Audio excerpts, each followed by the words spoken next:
السلام علیکم ورحمۃ اللہ وبرکاتہ۔ حضرت گرامی، اب سورہ طٰہٰ انشاءاللہ شروع ہو رہی ہے۔ سورہ طٰہٰ کی جو تفسیر ہوگی انشاءاللہ وہ آپ کے سامنے پیش کی جائے گی، اور آج اس کے کچھ مضمون کے حوالے سے کچھ گفتگو کرتے ہیں۔ یہ قرآن پاک کی 20ویں سورت ہے اور 16ویں پارے کے اندر یہ آئی ہوئی ہے۔ اس کے اندر جو آیات آئی ہیں ان کی تعداد 135 ہے، اور حروف جو آئے ہیں وہ 5288 ہیں۔ یہ ہجرت حبشہ کے قریب سے پہلے یا اس کے بعد ہی یہ سورت نازل ہوئی ہے، اور مکی سورہ ہے، اور سورہ مریم کے زمانے کے قریب ہی اس کی جو ہے وہ شان نزول ہے۔ سورہ مریم کے قریب ہی میں یہ نازل ہوئی ہے۔ ہم دیکھتے ہیں کہ اس سورہ کے اندر بڑی تفسیریں اور بہت ہی گہرائیاں اس کے اندر پوشیدہ ہیں۔ نبی کریم صلی اللہ علیہ وسلم کو اللہ نے نبی بنایا ہے، اور آپ کفار مکہ کے سامنے دین اسلام کو پیش کر رہے ہیں، اللہ کی توحید کو، اپنے رسالت کو، آخرت کو پیش کر رہے ہیں، اور کفار مکہ وہ ہیں جو آپ کے دشمن بنے جا رہے ہیں، آپ کی باتوں کا مذاق اڑا رہے ہیں، آپ کی ہنسی اڑاتے ہیں، اور کہتے ہیں کہ تم کیسے نبی بن گئے۔ اب یہاں پر ان کے سامنے جو گزشتہ انبیاء کرام گزرے ہیں ان کی کچھ تاریخ پیش کی جا رہی ہے، اور درمیان میں بڑی قیمتی نصیحتیں، دل کو چھو لینے والی باتیں پیش کی جا رہی ہیں۔ نبی کریم صلی اللہ علیہ وسلم کو 40 سال کی عمر میں نبوت ملی، اور اس سے پہلے کا جو زمانہ ہے وہ انہی کے درمیان میں گزرا ہے، انہی کے درمیان میں بیتا ہے۔ اللہ رب العزت اس بات کی دعوت دیتے ہیں کہ اے لوگو، تم اس بات پر غور کرو کہ جو شخص تم سے مخاطب ہے، جو تمہیں میرا پیغام پہنچا رہا ہے، اس کی زندگی کیسی ہے، اس کا کردار کیسا ہے، اس کی زندگی کے ورق کو دیکھو، اس کی زندگی کے صفحات کو پڑھو۔ اس نے تمہارے درمیان میں ایک عمر گزاری ہے، اس کا بچپن بیتا ہے، اس کی جوانی بیتی ہے، وہ تمہارے درمیان میں رہا ہے۔ کیا تم نے اس کے منہ سے کبھی کوئی جھوٹ بات سنی؟ کیا تم نے یہ دیکھا کہ وہ پوری دنیا کو طلب کرنا چاہتا ہو، دنیا کی حرص ہو، اس کی دنیا کی محبت اس کے سینے میں بیٹھی ہو؟ کیا تم نے ایسا پایا؟ تم نے دیکھا ایک انتہائی شریف، انتہائی نیک، انتہائی صالح، الصادق والامین وہ شخصیت ہے جو تمہارے درمیان میں ہے، اور وہ تمہیں آج اللہ کا پیغام پہنچا رہی ہے۔ حضرت موسیٰ علیہ السلام جن کو تم سب واقف ہو، اس لیے کہ کفار جو مکہ جو تھے ان کے اوپر یہودیوں کا بڑا اثر تھا، اور ادھر چونکہ سلطنت روما میں عیسائی وغیرہ کثرت سے تھے تو ان کا بھی ایک اثر تھا، وہ وہاں پر جایا بھی کرتے تھے تجارت کے لیے، اور مکے کے ارد گرد اور اس کے نواح میں یہودیوں کی بستیاں تھیں، یہودی رہتے تھے، اور وہ بڑے پڑھے لکھے بھی تھے اور مالدار بھی تھے، تو ان کا کہیں نہ کہیں وہ اثر جو ہے ان کے اوپر بھی ہوتا تھا۔ اور حضرت موسیٰ کا تذکرہ اور حضرت عیسیٰ علیہ السلام کا تذکرہ اور دیگر بنی اسرائیل کے پیغمبروں کا تذکرہ وہ سنتے رہتے تھے، لہٰذا حضرت موسیٰ علیہ السلام کی جو شخصیت ہے وہ ان کے سامنے پیش کی گئی۔ اس سورہ طٰہٰ کے اندر حضرت موسیٰ علیہ السلام کی شخصیت پیش کی گئی کہ ذرا سا دیکھو، تم کیا سمجھتے ہو کہ کسی کو جب نبی بنایا جاتا ہے تو کوئی آسمان سے ایک بڑی منادی ہوتی ہے یا کوئی ڈنکا بجایا جاتا ہے؟ ایسا کچھ نہیں ہوتا۔ دیکھو موسیٰ علیہ السلام تو جا رہے تھے سفر میں، اور اچانک ان کو بلایا گیا اور ان کے اوپر وحی نازل کی گئی، اللہ نے ان سے کلام کیا اور اپنا نبی بنایا، اور کہا کہ اب جاؤ اور تم لوگوں کو اللہ کا پیغام پہنچاؤ۔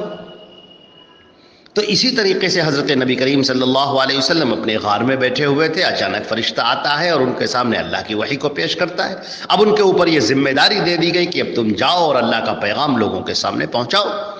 تو یہ نبیوں کا، تمام نبیوں کا یہ معاملہ رہا ہے کہ یکایک ان کو اللہ رب العزت ان کو نبوت سے نوازتا ہے اور ان کو حکم دیتا ہے کہ تم میرے اس پیغام کو لوگوں کے درمیان میں پہنچاؤ۔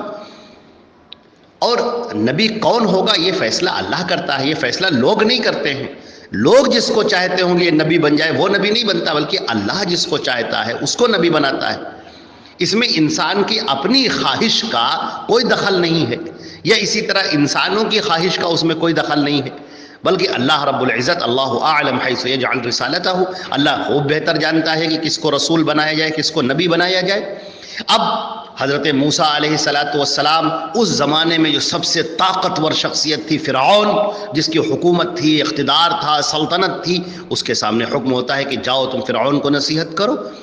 اور فرعون کے ماننے والے جو بھی اس کے قبائل کے لوگ ہیں ان کو جا کر نصیحت کرو۔ اور موسیٰ علیہ السلام ایک سادہ سے شخص جن کی زبان میں بھی لکنت تھی، وہ اٹھتے ہیں اور جاتے ہیں اور فرعون کے سامنے اللہ کے پیغام کو پہنچاتے ہیں۔ فرعون غرور میں بھرا ہوا ہے، اسے گھمنڈ ہے اپنی طاقت کا، اپنی دولت کا، اس کو نشہ ہے، اور وہ موسیٰ علیہ السلام کو بے عزت کرنا چاہتا ہے اور ان کو ذلیل کرنا چاہتا ہے، مگر انجام کیا ہوتا ہے کہ وہ خود رسوا ہوتا ہے، خود ذلیل ہوتا ہے۔ تو اے مکے کے لوگوں، تم اچھی طرح سے سمجھ لو کہ جو فرعون کا انجام ہوا کہ اس کو غرق کر دیا گیا، اس کا لشکر، اس کی دولت، اس کے لوگ، کوئی اس کے کام نہیں آئے اور وہ سب کے سب ختم ہو گئے۔ تو ذرا سا تم سوچو تو کہ تم جو اللہ کے نبی جو تمہارے درمیان میں بھیجے گئے ہیں، حضرت محمد مصطفیٰ صلی اللہ علیہ وسلم، تم ان کے ساتھ وہی رویہ اختیار کیے ہوئے ہو جو فرعون نے اختیار کر رکھا تھا، تو پھر تمہارا انجام کیا ہوگا؟ نبیوں کے ساتھ میں ان کی گستاخی کرنے کا کیا انجام ہوتا ہے؟ نبی تو تمہیں ہدایت کی راہ دکھاتے ہیں، نبی تو تمہیں سچی راہ دکھاتے ہیں، لہٰذا تم نبی کی باتوں کو مانو۔ محمد مصطفیٰ صلی اللہ علیہ وسلم جو تمہیں اللہ کا پیغام پہنچا رہے ہیں، اس پیغام کو سنو اور اس پر عمل کرو، اور ان کے لیے جو تم نے یہ سازشیں کر رکھی ہیں اور ان کے راستے میں جو کانٹے بچھاتے ہو، روڑے اٹکاتے ہو، اور جو اسے طوفان بدتمیزی تم نے برپا کر رکھا ہے، اس سے باز آ جاؤ، ورنہ تمہارا انجام پھر برا ہو سکتا ہے۔ ڈرو اس بات سے کہیں آسمان سے تم پر پتھر نہ برسیں، اور ڈرو اس بات سے کہیں چیخ کا عذاب تمہاری زندگی کا خاتمہ نہ کر دے، اور ڈرو اس بات سے کہیں عاد اور سمود کی طریقے سے تمہاری بستیوں کو پلٹ نہ دیا جائے۔ تم اللہ کے غضب سے ڈرو۔ ایک نبی کا تم مذاق اڑا رہے ہو جو اللہ کا پیغام لے کر آیا ہے اور تم تک اللہ کا پیغام پہنچا رہا ہے، تو تم اس کی بات کو سننے کے بجائے اس کے لیے دشمن بن گئے، درپے آزار بن گئے، اس کو عاجز کر رہے ہو، پریشان کر رہے ہو، اس کے ماننے والوں کو طرح طرح کی تکلیفیں دے رہے ہو، مصیبتوں میں ڈال رہے ہو، اور ان کو فتنے میں مبتلا کیے ہوئے ہو، پریشان کر رہے ہو ان کو۔ ذرا تم سوچو تو کہ تمہارا کیا انجام ہونے والا ہے۔ چنانچہ حضرت موسیٰ علیہ السلام کی زندگی کا ایک نقشہ اس کے اندر پیش کیا گیا ہے۔ اب تفسیر کے دوران انشاءاللہ بہت ساری باتیں آئیں گی، وہ ہم ایک ایک کر کے انشاءاللہ اللہ نے توفیق دی تو انشاءاللہ بیان کرتے جائیں گے۔ لیکن حضرت نبی کریم صلی اللہ علیہ وسلم کی اس مکی زندگی سے اور موسیٰ علیہ السلام کی وہ دعوت کا بڑا گہرا رشتہ ہے، اور اسی لیے اللہ نے اس سورہ کے اندر، سورہ طٰہٰ کے اندر اس بات کو پیش فرمایا ہے کہ ذرا تم دیکھو، اس نبی کو دیکھو جو حضرت موسیٰ علیہ السلام تھے، اور کس طرح ہم نے ان کو نبوت دی، اور کس طرح انہوں نے دوسروں کے سامنے، فرعون کے سامنے اور اس کے درباریوں کے سامنے دین کو پیش کیا، اور پھر کیسے وہ لوگ اس کے دشمن ہوئے اور کیسے موسیٰ کو مٹانا چاہا، لیکن انجام کیا ہوا؟ اس تاریخ کا انجام یہ ہے کہ موسیٰ کامیاب ہوئے، موسیٰ سرفراز ہوئے، اور ان کے دشمن، ان کو ناک کے بل زمین پر رگڑ دیا گیا، وہ خاک آلود ہو گئے، ان کو، فرعون کو، میں اس کے لشکر کے دریا میں ڈبو دیا گیا، وہ ڈوب گیا۔ فرعون کا کوئی، اس کا لشکر کام نہیں آیا، اس کی دولت کام نہیں آئی، اس کی سلطنت کام نہیں آئی، اس کا غرور اور تکبر اسے لے ڈوبا۔ تو اے مکے کے لوگوں، تمہارے اندر بھی یہ غرور پایا جا رہا ہے، یہ تکبر پایا جا رہا ہے۔ چنانچہ اللہ رب العزت نے حضرت نبی کریم صلی اللہ علیہ وسلم کو یہ ساری باتیں بتائی، اور اس کے ضمن میں مسلمانوں کے لیے تسلی کا بھی سامان ہے۔ مسلمانوں کو یہ تسلی دینا مقصود ہے کہ آج تم پریشان حال ہو، آج تم پر یہ ظلم کے پہاڑ توڑے جا رہے ہیں، ذرا سا صبر کرو، اور عن قریب بس یہ حالات بدلنے والے ہیں، الیس الصبح بقریب، ذرا دیکھو بس یہ حالات بدلنے والے ہیں، اور یہ ذلتیں عزتوں میں بدل جائیں گی۔ تمہارا بس ایک کام ہونا چاہیے کہ تم میرے اوپر غیر متزلزل ایمان لے کر آؤ، مضبوط ایمان اللہ کی ذات پر، اسی پر توکل، اور نبی سے وابستہ ہو جاؤ، نبی کی باتوں کو اپنی زندگی کے اندر اتارو۔ نبی تمہارا امام ہے، تمہارا قائد ہے، تمہارا رہبر ہے، اس کی نبوت کو تسلیم کرو اور اس کے احکامات کو اپنی زندگی پر نافذ کرو، پھر دیکھو کیسے تمہارے قدموں کے اندر مضبوطی آتی ہے، اور کیسے تمہارے پیروں تلے جو زمین ہے وہ مضبوط ثابت ہوتی ہے، اور انتہائی استقامت تمہیں عطا ہوتی ہے۔ وہ بہت سارے سوالات جو آج کفار مکہ نبی کریم صلی اللہ علیہ وسلم سے کر رہے تھے، شکوک، شبہات، اعتراضات جو وہ اٹھا رہے تھے اور دوسروں کو ورغلا رہے تھے، دوسروں کو وسوسے میں مبتلا کر رہے تھے، ان اعتراضات کے جوابات بھی اس سورہ طٰہٰ کے اندر بڑی خوبصورتی سے اور بڑے عمدہ پیرائے میں دیے گئے ہیں۔ انشاءاللہ وہ اپنے ایک ایک وقت پر وہ ایک ایک کر کے انشاءاللہ پیش کیے جائیں گے۔ یہ جو پوری جو سورہ طٰہٰ ہے اس کی بہت بڑی فضیلت ہے اور انتہائی عمدہ یہ سورہ ہے۔ نبی کریم صلی اللہ علیہ وسلم کی ایک روایت ہے کہ جب یہ سورہ طٰہٰ پڑھی گئی، اللہ رب العزت نے جب اس کو پڑھا تو فرشتے چیخ اٹھے اور کہنے لگے کہ وہ کتنی خوبصورت، کتنی عمدہ اور کتنی سعادت، سعید، خوشبخت وہ امت ہوگی جس کے اوپر یہ سورہ طٰہٰ نازل ہوگی، وہ کتنی ہی قسمت والی امت ہوگی جس کے اوپر یہ سورہ طٰہٰ نازل ہوگی، جو سورہ طٰہٰ کو پڑھے گا۔ آج ہم مسلمانوں کے ہاں یہ سورہ موجود ہے، قرآن پاک میں لکھی ہے، قرآن پاک موجود ہے مکمل کا مکمل، آج ہمیں توفیق نہیں ہوتی کہ ہم اس کو پڑھیں، ہمیں توفیق نہیں ہوتی کہ ہم اس کا مطالعہ کریں۔ ایک صحابی کی روایت ہے، نبی کریم صلی اللہ علیہ وسلم کی روایت ہے کہ ایک صحابی رسول ہیں جن کا گھوڑا بندھا ہوا تھا اور ان کا بیٹا یحییٰ ان کے پاس میں لیٹا ہوا تھا، اسی گھوڑے کے پاس میں، اور انہوں نے سورہ طٰہٰ کی تلاوت شروع کر دی۔ یہ سورہ طٰہٰ کی تلاوت کا کرنا اور اس کے اندر جو نور ہے، جو برکتیں ہیں، جو اللہ کی طرف سے ملنے والا ثواب ہے، آسمان سے فرشتے اترنے لگے اور اچانک گھوڑا پیروں کو مارنے لگا، بدکنے لگا، یہ چپ ہو گئے تو گھوڑا بھی بالکل خاموش ہو گئے۔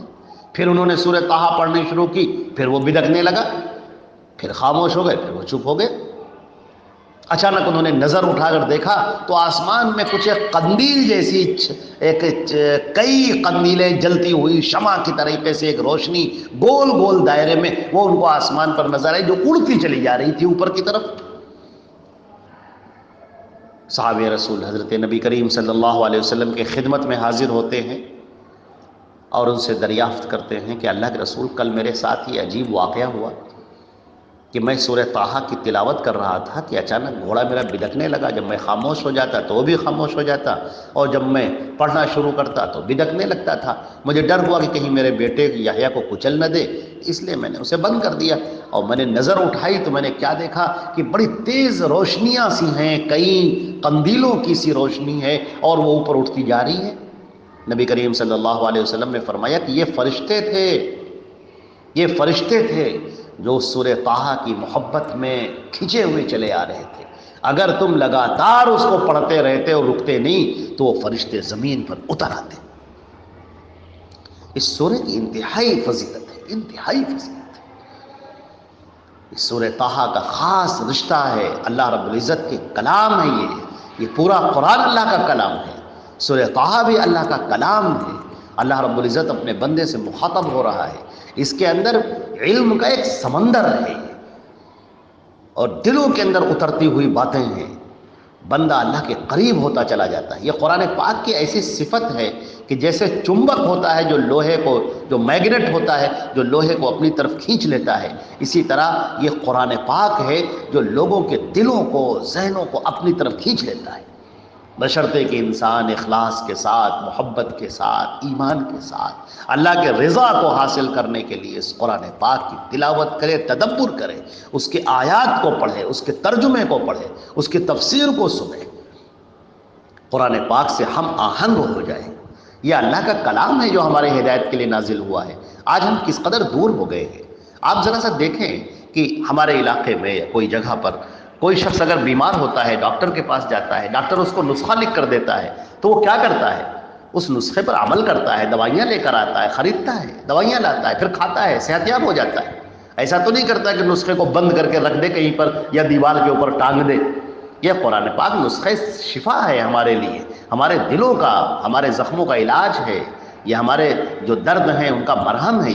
یہ ہمارے لیے تمام بیماریوں کو دور کرنے والا ہے، اللہ سے قریب کرنے والا ہے، اللہ کی رحمتوں کو اتارنے والا ہے۔ اور آج ہم اس سے بہت دور ہیں۔ اللہ نے یہ نسخہ اتارا ہے، آج ہم نے اسے لپیٹ کر رکھ دیا ہے الماریوں میں،